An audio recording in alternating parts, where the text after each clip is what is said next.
I see so many people advocating for business analysis to go in and draw a process map, do a data model, do this. And then, but I look at it and think, well, the stakeholders who kind of decide who's going to get the budgets for the capabilities and the teams, they're not going to give money towards business analysis on the basis that we've done a good process map, right? The director level, the top table, the senior leadership team or whatever, they're going to see that almost and say, so what?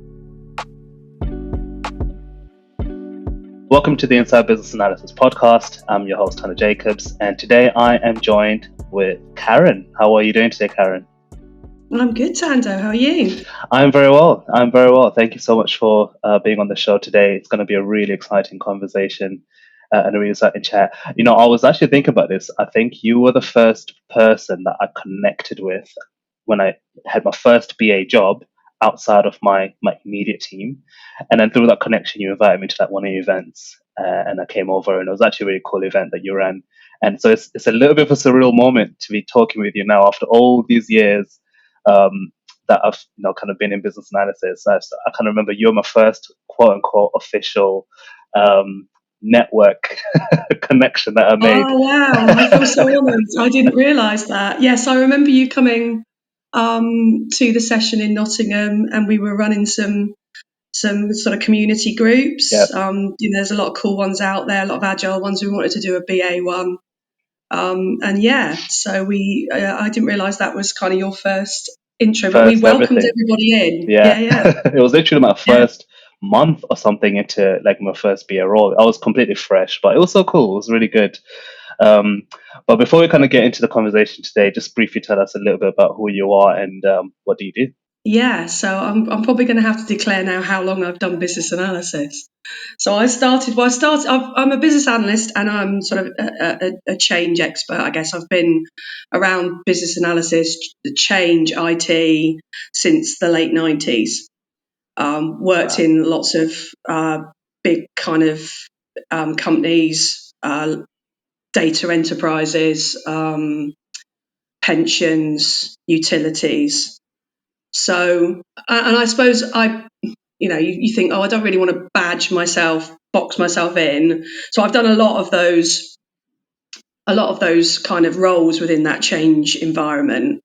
And because I sort of started quite a while ago, it was almost like you could just try everything or do everything or just muck in because people were there needing help. So yeah, I like to get involved in delivering change is what I would probably, and supporting people in delivering change is what I'd say with a broader thing rather than just business analysis. Right. So yeah, that's sort of where I can help, I will. Yeah, and that's since the 90s, which I'm not going to reveal how long that is, but I'm sure people can do the calculations in their head. Doing easy maths there, can't you? I'm not,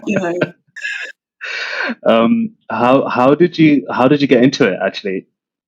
Yeah, I thought you might ask this, so I was trying to think back. So I moved to where I am now in Nottingham from Southampton, and a friend of my partner at the time worked at a company. They were taking on trainee developers and putting them through a bit of a program.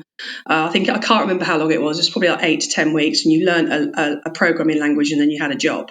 Right. So you had to have an interview, have an aptitude test that you had to pass. It felt like you were going back to school a little bit.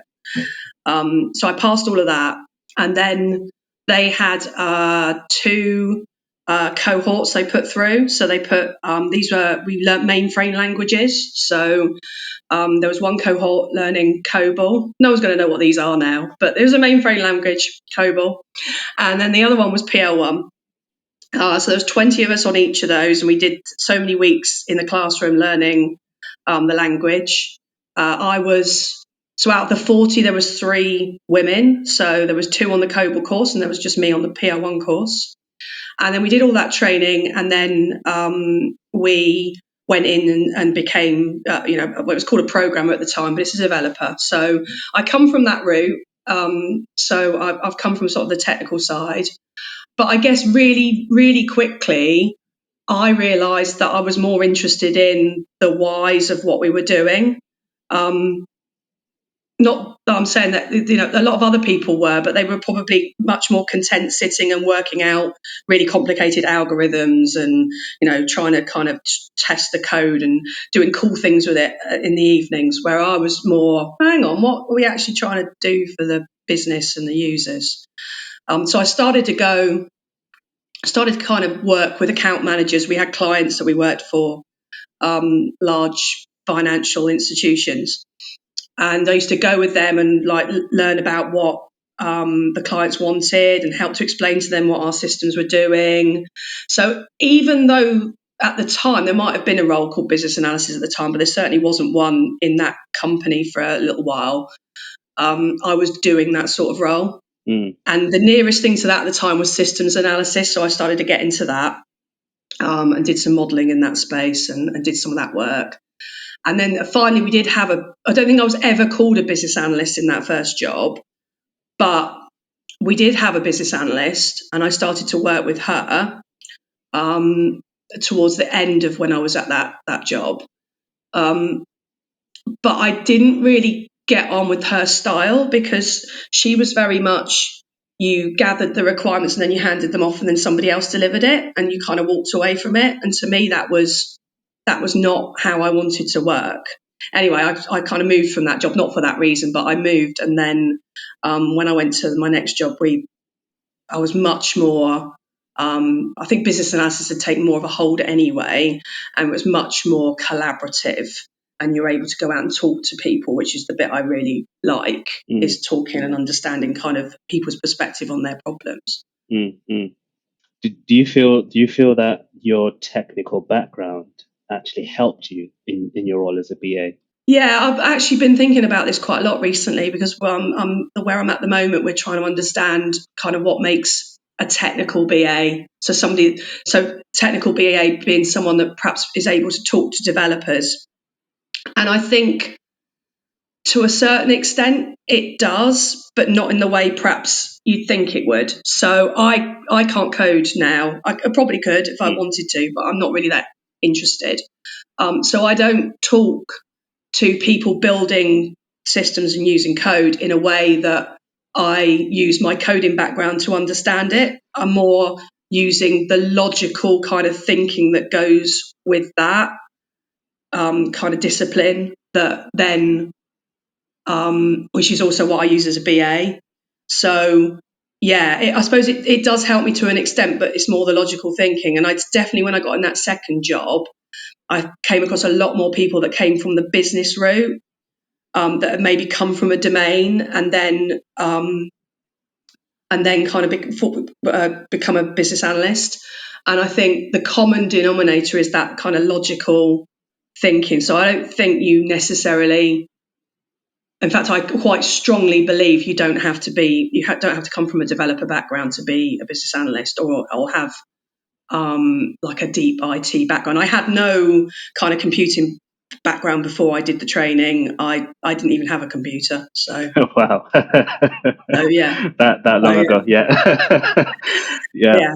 That, which is interesting because to your point, I didn't come from an IT background either. I actually switched from sales and account management, so I kind of did a very interesting switch into business analysis. And I've picked up technical skills along the way, albeit very basic or not a developer level, nowhere near developer level at all, but enough to at least have conversations with them to some degree about something.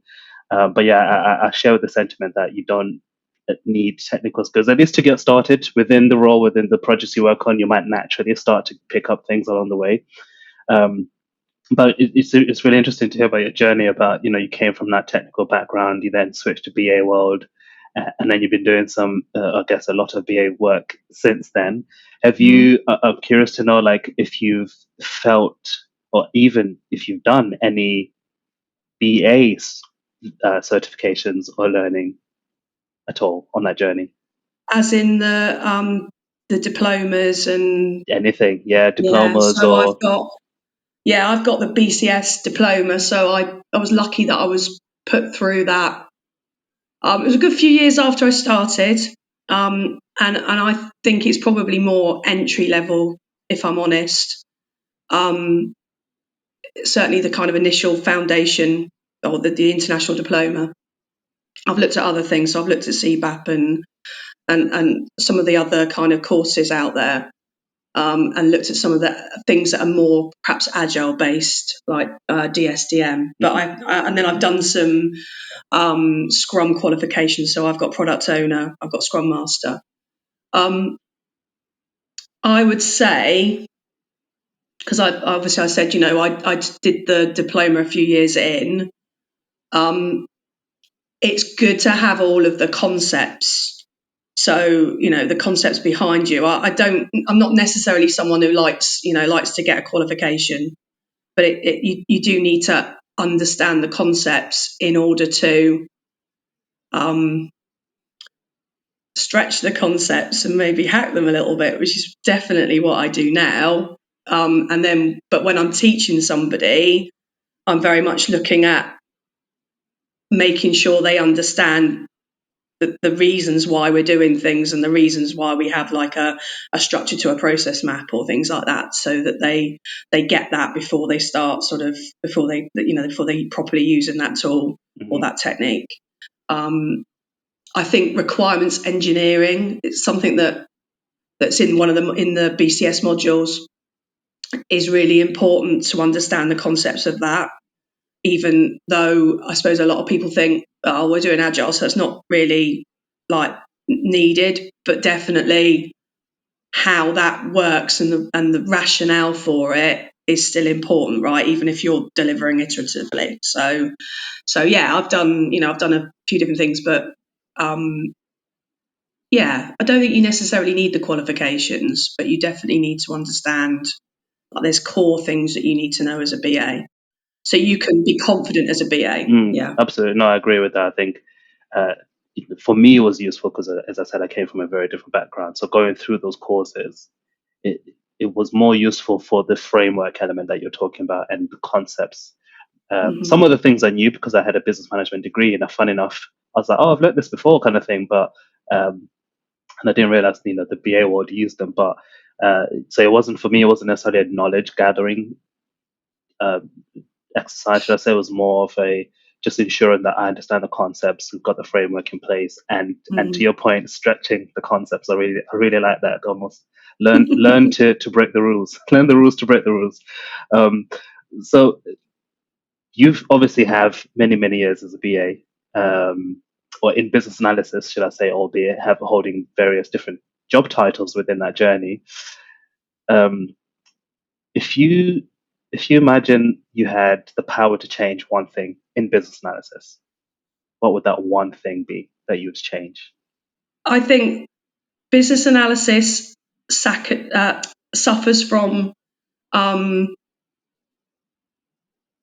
lack of confidence, really, in that kind of the value of that, of what we bring. And so I think one thing I would change is that we focus more on making sure we link what we do in terms of artifacts, requirements engineering, process maps, data models to the outcome, and we actually show our stakeholders the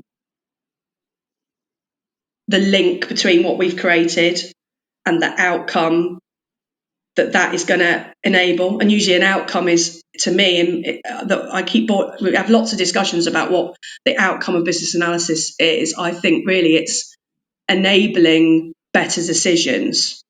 And that's why it gets quite hard sometimes for people to see the value of it, as opposed to perhaps a service designer or a user researcher or a developer, because those roles are quite clear. Project management, product owner, quite clear. So I would make sure that everybody understood that you kind of produce. So I've seen a lot of things say, business analyst creates requirements documents or user stories, but to what end?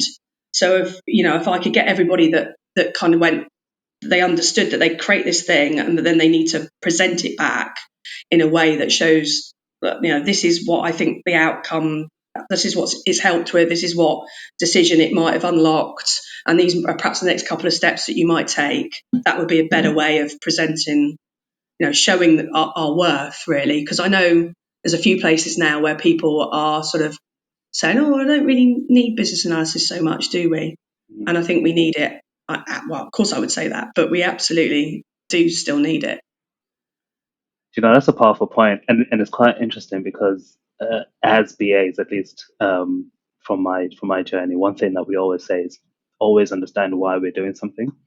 And I think this speaks to like the bigger why of the BA role in general, not necessarily the why are we doing a process map or why are we doing this requirement. Just more about why are we doing business analysis, and then that why, to your point, then connects to the outcome. How do you how would you even how would you even begin to understand the outcome of something? Yeah, another good question. So it's making sure you understand people's perspectives and the objective, which might evolve as you go through. You've seen that, right? So something's not, you've got to hold that thing pretty lightly in your hand. You've got to say, well, okay, we think it's this what we're aiming for now, but that might move. And then when you're looking at a particular thing, or you're creating a process map or whatever, you can look at it against that objective and say, like, what are we trying to achieve through this? Because I see so many people going, or advocating for business analysis to go in and draw a process map, do a data model, do this, and then, but I look at it and think, well, the stakeholders who kind of decide who's going to get the budgets for the capabilities and the teams, they're not going to give money towards business analysis on the basis that we've done a good process map, right? They're not going to do that. They're going to invest in business analysis capability and invest in career development because they could see that the outcome related to a business problem or a user problem. I think that's the start of it, really. But those things are shifting, and you have to, with objectives and outcomes, you have to kind of hold them lightly in your hand and help people go on the journey, really, of how those evolve. Yeah, no, that's a very good point. That's actually a very good point. Yeah, no, very good point. And I can see in my head the point that you're making there about pointing to the outcome, because it is sometimes even with employers or organizations who have business analysts, there are times where they struggle to understand the best use of them, or understand what exactly, when should we plug a BA in, or whatever the case is. And I think if we continue to communicate the outcomes in these scenarios, at least that should start to give them some idea of not just what we do, which, as you said, building a process map isn't really going to help to make strategic decisions, but what we bring to the table, which is we bring that we enable the right decisions to be made in the highest levels and the strategic levels. So I'm just thinking now, because you touched on this earlier about like how other roles are quite defined: product management, project management, etc., etc. Have you ever personally thought about switching careers to one of those from BA? Well, like I said, I've probably had a go at a lot of things. I'm probably a generalist in all. I'm not a very good user researcher. I'm not a very good service designer. I'm enough to get through anything. I've probably put my hand to all of it. I wouldn't necessarily, again, if pushed, I would, but product owner and delivery manager I see as being. So I do this. I kind of have to do the hand gestures now because it's like that's how I explain it. So because I'm an analyst, because I'm interested in the problem and the scale of the problem, I'm kind of go outwards like that, right? And through my career, I've had to think about, and that's where the outcome thing comes in, actually, is you've got to think about bringing that back to an end, right? Product people, project people, delivery managers, people are kind of looking to deliver something, so they go that way. And so naturally, I don't tend to want to go towards those type of roles because that feels to me like too restrictive. Although obviously I've said, I have to think about not going out forever. You get that paralysis by analysis by paralysis and those kind of things, or going down rabbit holes. So I tend to yeah, like I could do them. And I think, a product owner might be the one that I would maybe gravitate most towards, because there's an element, that element of ownership I quite like, because sometimes it's difficult to have the control you want as a BA, or maybe that's just me, maybe I just want a bit of control. Developer I've obviously done. Service design, I'm trained in service design, so I can do that. I suppose I wouldn't mind doing that, actually. That would be a good one. User research, I've done elements of that, but I see the user research guys doing it now, and I'm like, they've got so many more kind of cool tools to do that. It's much better than when I've sort of done it in the past. So, yeah. They're all they've all got their benefits, but and kind of things that I wouldn't be so interested in. But yeah, I like, if I can get it, the freedom to have have the time and the scope to really explore a problem and understand that problem space. Yeah, that's a good point. One of the reasons why I was asking the question as well is because I think, there's probably, I personally haven't felt this yet, but I have heard other BAs kind of feel like I've hit a ceiling in my career as a BA. I've kind of gone as far as I can go with it, and I don't know what to do with it next. And then sometimes I wonder if, I was wondering if they probably start to think the next step means switching to something else, whether that is product management or user research, etc. And you've rightly gone all these years in business analysis, albeit you've probably worn other hats within that journey. But it seems that you've stuck to business analysis. You haven't fully ventured off into something else completely differently. And so I was wondering if you've ever had that thought in your mind of, actually, let me switch because I've reached the ceiling, or if what we do as BAs is actually engaging enough for you, and you're passionate enough about it so much that, despite the fact that you've been doing business analysis since the late 90s, you're still doing it today and you're still going strong in it. I think it's the passion, and I think it's the ability to have like I said, the freedom to look at it's the sort I think it's like the broadest role that you can have a look at a problem space, because you can kind of flex how you're looking at things. And I suppose now I obviously not when I was more junior, but now I plan out sort of and work out what I think is worth. I have more control over, and because I can plan it around what areas I might want to get involved in and what I don't, what I think is valuable to get involved in. So I kind of plan that a little bit more. When you're junior, you need somebody to help you with that. But I would say, because I've had this conversation quite recently, business analysis is good then as a jumping off board for other things, because it does allow quite a bit of flexibility to try and get involved, work with the user research, go and find out what they're doing. So I've just, somebody that I've been working with most recently, they've moved from business analysis to user research. And I think that's a good thing, but I think it's also worth knowing what I worry about is people that kind of move just because they don't think they've got enough challenge in the space. And this goes back to if you're not showing the value of business analysis, then it doesn't get invested in. I've been lucky enough to be involved in different things at more strategic levels.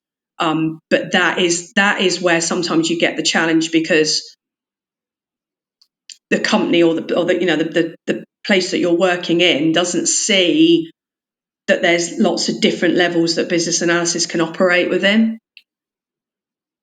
So, I would say if you kind of get to that point, maybe look at other places that might have unlocked a little bit more of that. But also, if you want to use it to go, actually, I want to try my hand at delivery management now, because I've seen enough of that and I've had a little bit of a dabble in it anyway, then that's fine too. But it's a shame when people move because they feel they really love it, but they're not getting the opportunity. Yeah, no, I understand that.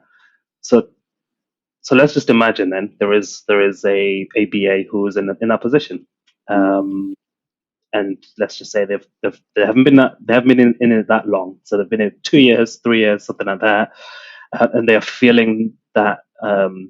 I guess they're feeling the thing that you've mentioned there, which is I'm not really quite challenged. But when I look over my other peers, look at the developers, the QA side, the user researchers, they look like they're doing amazing stuff, and their areas are quite developed and mature enough that they've got really clear structure on how things work. They've got a junior, mid-level, senior-level person, but maybe in the BA space, maybe there's one BA or a few BAs, and they're all at the same level, maybe with one senior BA as well, but they don't feel that they're in an environment that's mature enough for them to develop and grow. What should they start doing within the organization that they're currently in to change that? Yeah, that's a good question again, because I've seen this so many times. I've actually seen this. So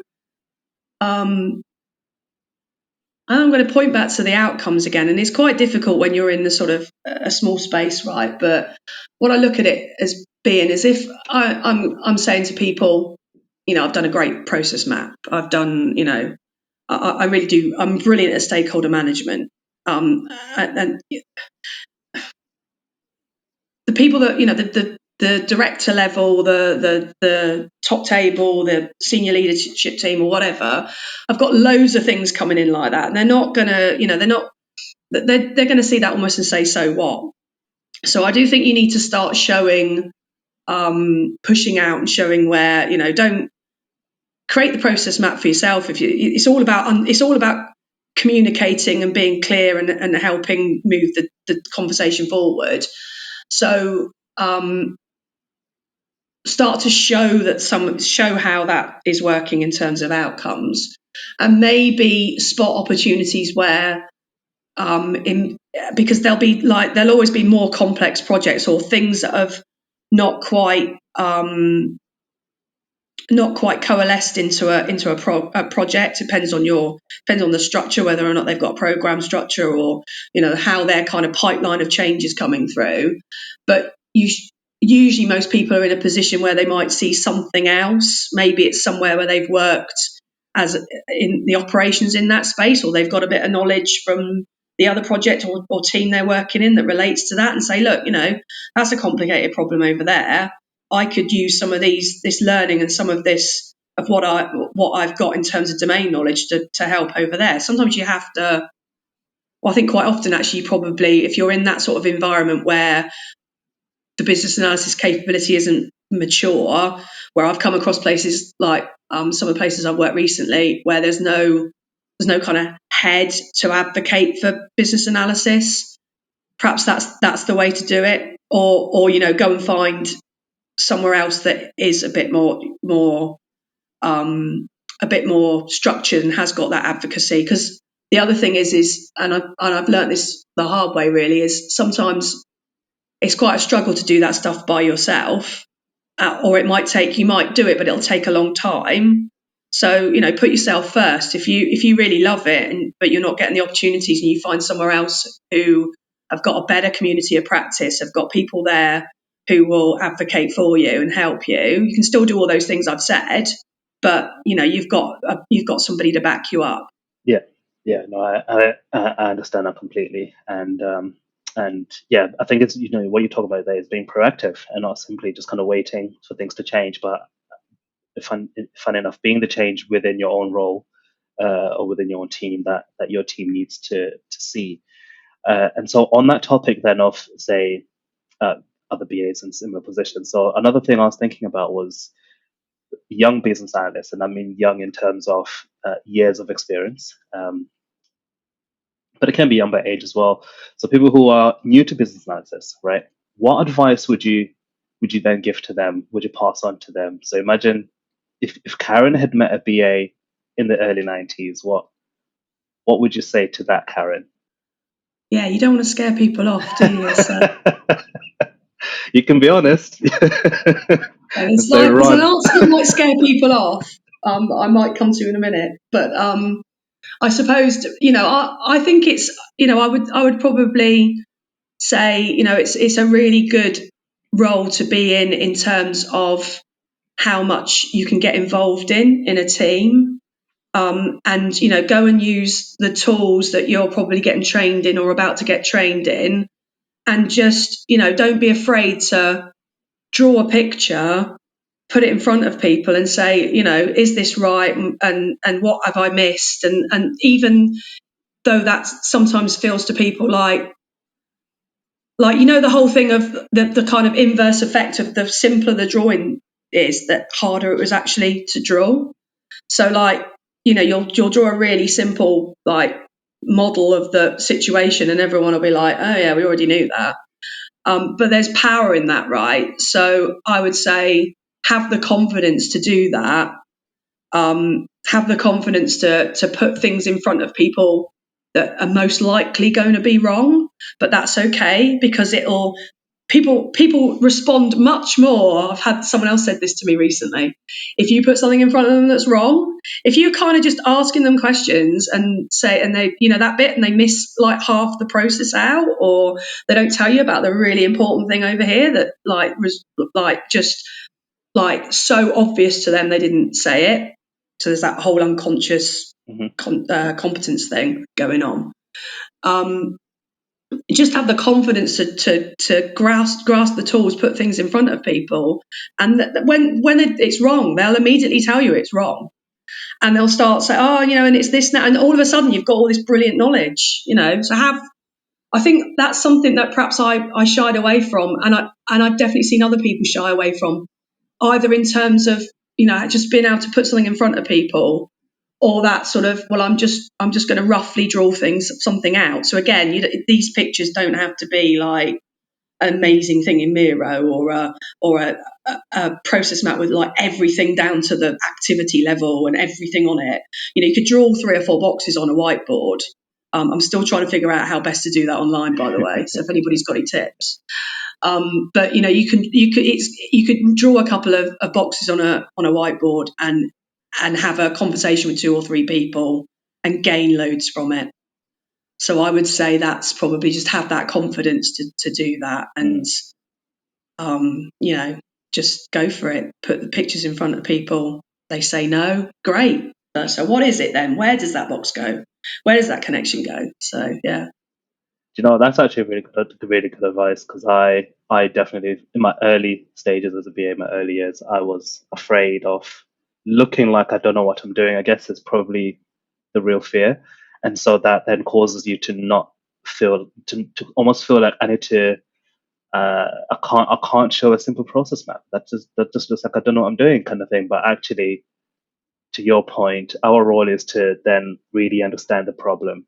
And as part of understanding the problem, the simpler we approach this problem analysis with stakeholders, the more we'll be able to understand it, and also the more that they will be able to collaborate with us. If we make it complicated from the onset, people will just kind of be a bit like, oh, okay, I don't know what this is. Let me just not say Yeah, too yeah, much in yeah, case I say the wrong thing. You know, everyone's kind of yeah, having yeah. this feeling. So, but yeah, no, very good tips there for someone who's, I guess, up and coming or still young in the journey. Um, what would you say then, just as we come to an end here? What exactly would you say that you love about business analysis? I would say I like just learning about lots of different areas.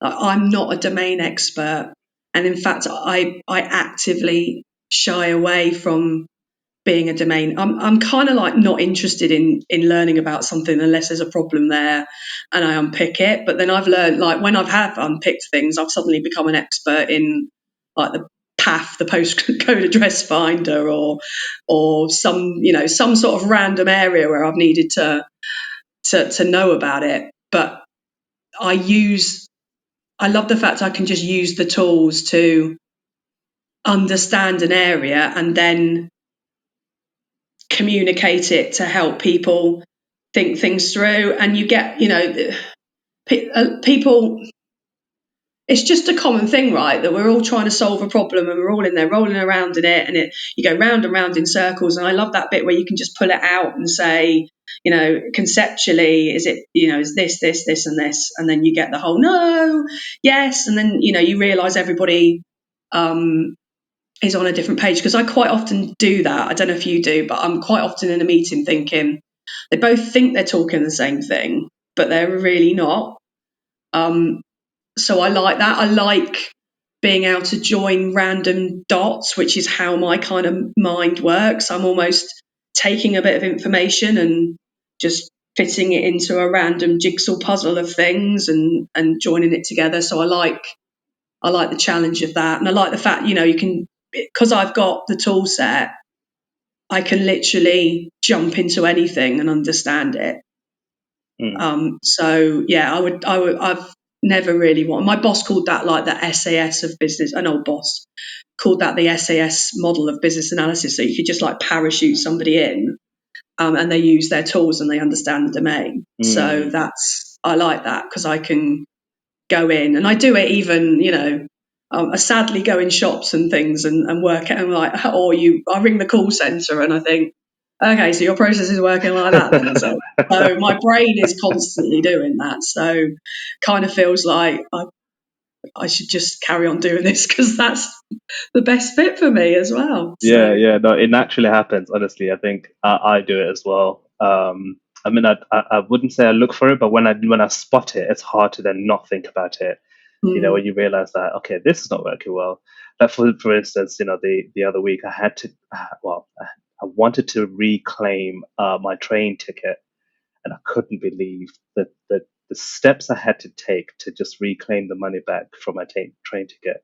It was unbelievable. I was just like, I feel like emailing them saying, do you guys really need a BA? Because I'm available if you really want me to come and simplify the solution for you, because it was such a pain just to doing that one little thing. But so I completely understand where you're coming from. Yeah, I do that a lot too. I could literally, yeah.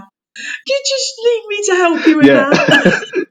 I'm here, I'm not, it's okay. I'm happy to do it. It's clearly frustrated me enough that I'm not the only person thinking this.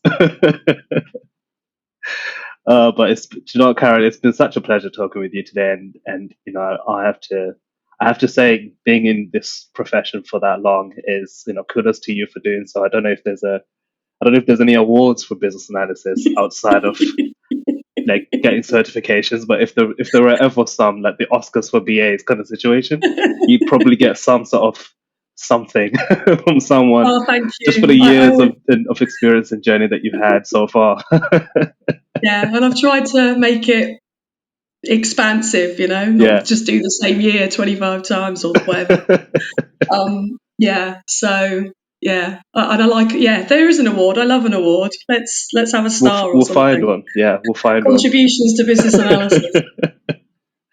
So if people would love to connect with you or reach out to you in any way, what's the best place for them to do that?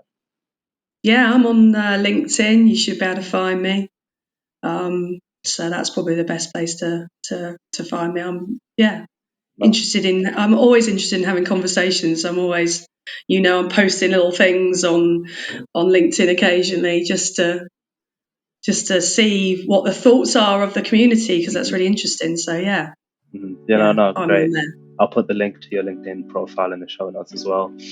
But it's been such a pleasure talking to you today. So thank you so much for being here, and thanks so much for sharing all your words of wisdom. Oh, thank you. Thank you for inviting me.